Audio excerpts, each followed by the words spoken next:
Greetings everyone! Back again with our next Nugget Economics topic, which is about Indonesia's nickel ore export ban. Enjoy!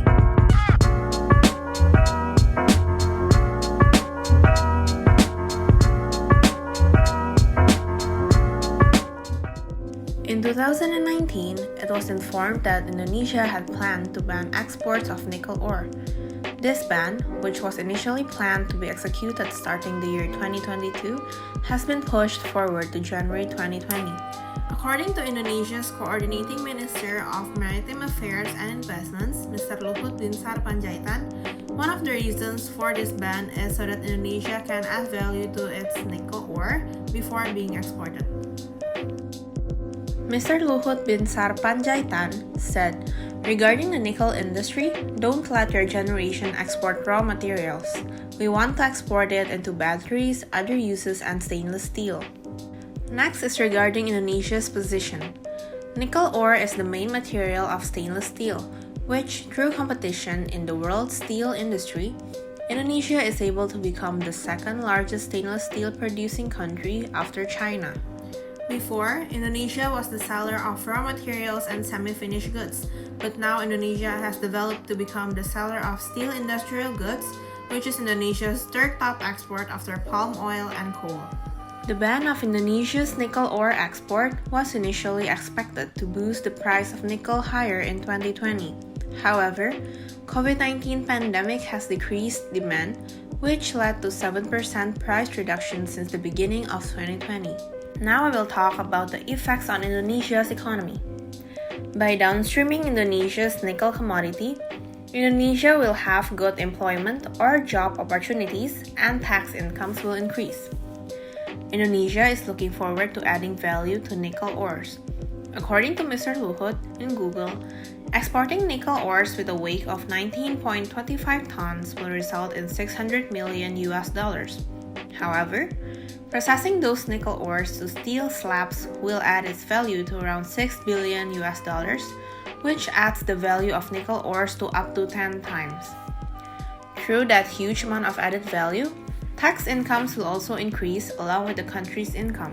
BNI Sekuritas's chief economist, Damhuri Nasution, analyzed that in the short run, the export ban would bring a slight decrease to Indonesia's export potential. However, in the long run, Nasution claimed that the export ban will bring a positive impact towards the economy as a whole.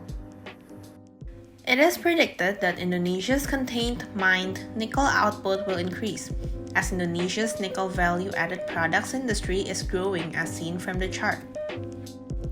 Nickel ore's total trade in 2018 alone reached $2.92 billion. It grew by 22.3% from the previous year. According to the data obtained from the OEC, exports of nickel ore grew the fastest from Indonesia, experiencing a growth of 264%. The total export value of nickel ore from Indonesia was $691 million, which accounted for almost 24% of the total export of nickel ore in the world. Indonesia has been the top exporter of nickel ore after dethroning the Philippines in 2017. Due to its close proximity to China, Indonesia has been China's nickel supplier. According to Wood Mackenzie, Indonesia will not let the ban completely drive the nickel ore export to a complete halt in 2019. However, in 2020, the nickel ore export to China was down by 85.8% at only 3.4 million tons. This might actually indicate the last shipment of Indonesia's nickel ore. Indonesian nickel producers decided to halt ore shipments immediately, triggering a market shock that drove up global metal prices and lifted the shares of local producers. Indonesia dethroned the Philippines as the largest exporter of nickel ore in 2018.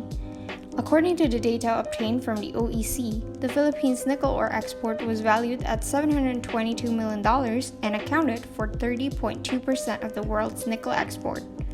However, in 2018, after being surpassed by Indonesia, the export was only valued at $482 million. That's down by 33.2%. But due to circumstances presented by Indonesia banning nickel ore export, the Philippines may rise and fill in the supply gap. Commonly, the Philippines is seen as a primary potential source of additional ore. The Philippines dramatically expanded their imports from China after the first ore export ban was placed in effect in 2014. This was accomplished primarily by higher output by mines in the Muslim Mindanao Autonomous Region, or the ARMM, and in particular from Tawi-Tawi. According to Fast Markets MB, conference goers are skeptical that the Philippines is able to entirely cover the absence of Indonesian material in the market. The majority of attendees claimed that while the Philippines was likely to increase its output and exports of laterite ore, mine exhaustion, low nickel grades, and a strict mining policy in the Philippines were the key obstacles to a substantial increase in the production. Indonesia's government has not strictly prohibited nickel mining companies in Indonesia to export unprocessed nickel ore, meaning that they must sell the nickel ore domestically or to domestic smelter companies. However, this causes new problems, as nickel smelter companies in Indonesia who control most of the local nickel ore market were able to control the price of the nickel ore, hence forcing the price of the nickel ore downward, although the benchmark price for the nickel ore had been set by the government. Moreover, there was often disparity between the assessment quality results of the nickel ore being sold that was performed by the surveyor appointed by nickel ore miners and smelter companies.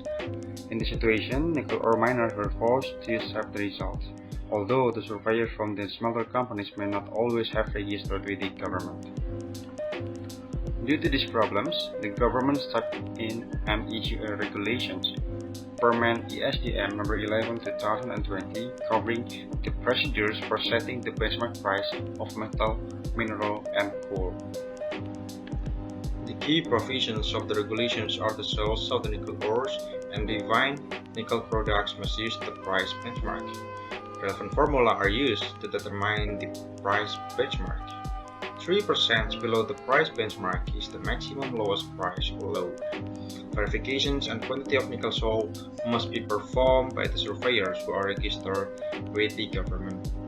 There are sanctions, such as temporary suspensions, for parties who disobey the regulations.